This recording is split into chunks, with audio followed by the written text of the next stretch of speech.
The Lion, the Witch, and the Wardrobe, Chapter 12. Peter's First Battle. While the dwarf and the white witch were saying this, miles away, the beavers and the children were walking on hour after hour into what seemed a delicious dream. Long ago they had left the coats behind them. And by now, they had even stopped saying to one another, "Look, there's a kingfisher," or "I say, bluebells," or "What was that lovely smell?" or "Just listen to that thrush."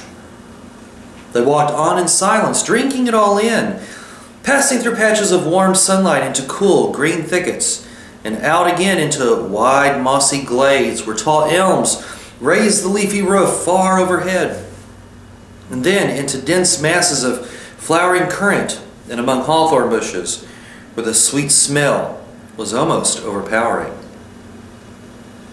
They had been just as surprised as Edmund when they saw the winter vanishing and the whole wood passing into a few hours or so from January to May.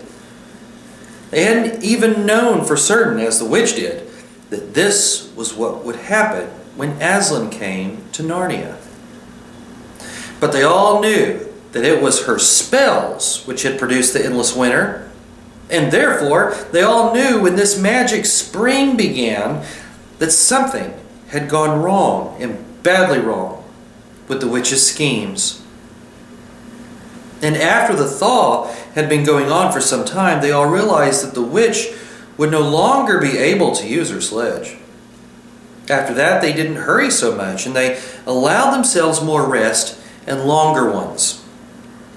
They were pretty tired by now, of course, but not what I'd call bitterly tired, only slow and feeling very dreamy and quiet inside, as one does when one is coming to the end of a long day in the open. Susan had a slight blister on one heel. They had left the course of the big river some time ago, for one had turned a little to the right, that meant a little to the south, to reach the place of the stone table. Even if this had not been their way, they couldn't have kept to the river valley once the thaw began, for with all that melting snow, the river was soon in flood, a wonderful, roaring, thundering yellow flood, and their path would have been underwater. And now the sun got low, and the light got redder, and the shadows got longer, and the flowers began to think about closing. "Not long now," said Mr. Beaver, and began leading them uphill across some very deep springy moss. It felt nice under their tired feet, in a place where only tall trees grew, very wide apart. The climb, coming at the end of the long day, made them all pant and blow. And just as Lucy was wondering whether she would really get to the top without another long rest, suddenly they were at the top. And this is what they saw. They were on a green open space from which you could look down on the forest spreading as far as one could see in every direction, except right ahead. There, far to the east, was something twinkling and moving. "By gum," whispered Peter to Susan, "the sea!" In the very middle of this open hilltop was the stone table. It was a great grim slab of gray stone supported on 4 upright stones. It looked very old, and it was cut all over with strange lines and figures that might be the letters of an unknown language. They gave you a curious feeling when you looked at them. The next thing they saw was a pavilion pitched at one side of the open place. A wonderful pavilion it was, and especially now, when the light of the setting sun fell upon it, with sides of what looked like yellow silk, and cords of crimson, and tent pegs of ivory, and high above it, on a pole, a banner, which bore a red rampant lion fluttering in the breeze, which was blowing in their faces from the far-off sea. While they were looking at this, they heard a sound of music on their right, and turned in that direction. They saw what they had come to see. Aslan stood in the center of a crowd of creatures who had grouped themselves round him in the shape of a half moon. There were tree women there, and well women, brides' knives as they used to be called in our world, who had stringed instruments. It was they who had made the music. There were 4 great centaurs. The horse part of them was like huge English farm horses, and the man part was like stern but beautiful giants. There was also a unicorn, and a bull with the head of a man, and a pelican, and an eagle, and a great dog. And next to Aslan stood 2 leopards, of whom one carried his crown, and the other his standard. But as for Aslan himself, the beavers and the children didn't know what to do or say when they saw him. People who have not been in Narnia sometimes think that a thing cannot be good and terrible at the same time. If the children had ever thought so, they were cured of it now. For when they tried to look at Aslan's face, they just caught a glimpse of the golden mane and the great, royal, solemn, overwhelming eyes. And then they found they couldn't look at him and went on trembling. "Go on," whispered Mr. Beaver. "No," whispered Peter. "You first." "No, sons of Adam before animals," whispered Mr. Beaver back again. "Susan," whispered Peter, "what about you? Ladies first." "No, you're the eldest," whispered Susan. And of course, the longer they went on doing this, the more awkward they felt. Then at last Peter realized that it was up to him. He drew his sword and raised it to the salute, and hastily saying to the others, "Come on, pull yourselves together," he advanced to the lion and said, "We have come, Aslan." "Welcome, Peter, son of Adam," said Aslan. "Welcome, Susan and Lucy, daughters of Eve. Welcome, he-beaver and she-beaver." His voice was deep and rich and somehow took the fidgets out of them. They now felt glad and quiet. It didn't seem awkward to them to stand and say nothing. "But where's the 4th?" asked Aslan. "He has tried to betray them and joined the White Witch, O Aslan," said Mr. Beaver.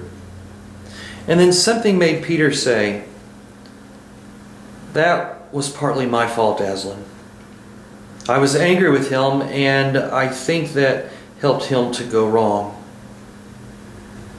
And Aslan said nothing, either to excuse Peter or to blame him, but merely stood looking at him with his great unchanging eyes. And it seemed to all of them that there was nothing to be said. "Please, Aslan," said Lucy, "can anything be done to save Edmund?" "All shall be done," said Aslan. "but it may be harder than you think." And then he was silent again for some time. Up to that moment, Lucy had been thinking how royal and strong and peaceful his face looked. Now it suddenly came to her head that he looked sad as well. But in the next minute, that expression was quite gone. The lion shook his mane, clapped his paws together. Terrible paws, thought Lucy, if he didn't know how to velvet them. And said, "Meanwhile, let the feast be prepared. Ladies, take these daughters of Eve to the pavilion and minister to them." When the girls had gone, Aslan laid his paw, and though it was velveted, it was very heavy, on Peter's shoulder, and said, "Come, son of Adam, and I will show you a far-off sight of the castle where you are to be king." And Peter, with his sword still drawn in his hand, went with the lion to the eastern edge of the hilltop. There a beautiful sight met their eyes. The sun was setting behind their backs. That meant that the whole country below them lay in evening light. Forest and hills and valleys, and winding away like a silver snake, the lower part of the great river. And beyond all this, miles away, was the sea. and beyond the sea, the sky full of clouds, which were just turning rose-color with the reflection of the sunset. But just where the land of Narnia met the sea, in fact, at the mouth of the great river, there was something on a little hill shining. It was shining because it was a castle, and of course the sunlight was reflected from all the windows which looked toward Peter in the sunset. But to Peter it looked like a great star resting on the seashore. "That, O man," said Aslan, "is Cair Paravel of the Four Thrones, in one of which you must sit as king. I show it to you because you are the firstborn, and you will be high king over all the rest." And once more Peter said nothing, for at that moment a strange noise woke the silence suddenly. It was like a bugle, but richer. "It is your sister's horn," said Aslan to Peter in a low voice, so low to be almost a purr, if it is not disrespectful to think of a lion purring. For a moment Peter did not understand. Then, when he saw all the other creatures start forward and heard Aslan say with a wave of his paw, "Back! Let the prince win his spurs!" he did understand, and set off running as hard as he could to the pavilion. And there he saw a dreadful sight. The knights and dryads were scattering in every direction. Lucy was running toward him as fast as her short legs could carry her, and her face was as white as paper. Then he saw Susan make a dash for a tree and swing herself up, followed by a huge gray beast. At first Peter thought it was a bear. Then he saw it and it looked like Aslan, though it was far too big to be a dog. Then he realized that it was a wolf standing on its hind legs with its front paws against the tree trunk, snapping and snarling. All the hair on its back stood up on end. Susan had not been able to get higher than the second big branch.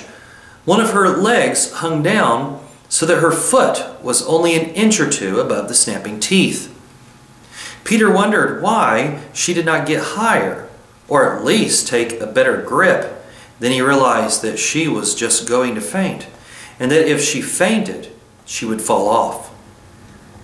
Peter did not feel very brave. Indeed, he felt he was going to be sick. But that made no difference to what he had to do. He rushed straight up to the monster and aimed a slash of his sword at its side. That stroke never reached the wolf. Quick as lightning, it turned round, its eyes flaming and its mouth wide open in a howl of anger. If it had not been so angry that it simply had to howl, it would have got him by the throat at once. As it was, though all this happened too quickly for Peter to think at all, he had just time to duck down and plunge his sword as hard as he could between the brute's forelegs into its heart. Then came a horrible, confused moment like something in a nightmare. He was tugging and pulling, and the wolf seemed neither alive nor dead, and its bared teeth knocked against its forehead, and everything was blood and heat and hair. A moment later he found that the monster lay dead, and he had drawn his sword out of it, and was straightening its back and rubbing the sweat off his face and out of his eyes. He felt tired all over. Then, after a bit, Susan came down the tree. She and Peter felt pretty shaky when they met, and I won't say there wasn't kissing and crying on both sides, but in Narnia no one thinks any worse for you for that. "Quick! Quick!" shouted the voice of Aslan. "Centaurs! Eagles! I see another wolf in the thickets, there, behind you. He has just started away. After him, all of you. He will be going to his mistress. Now is the chance to find the witch and rescue the fourth son of Adam." And instantly, with the thunder of hoofs and beating of wings, a dozen or so of the swiftest creatures disappeared into the gathering darkness. Peter, still out of breath, turned and saw Aslan close at hand. "You have forgotten to clean your sword," said Aslan. It was true.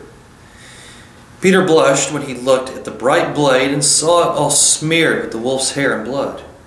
He stooped down and wiped it quite clean on the grass, and then wiped it quite dry on his coat.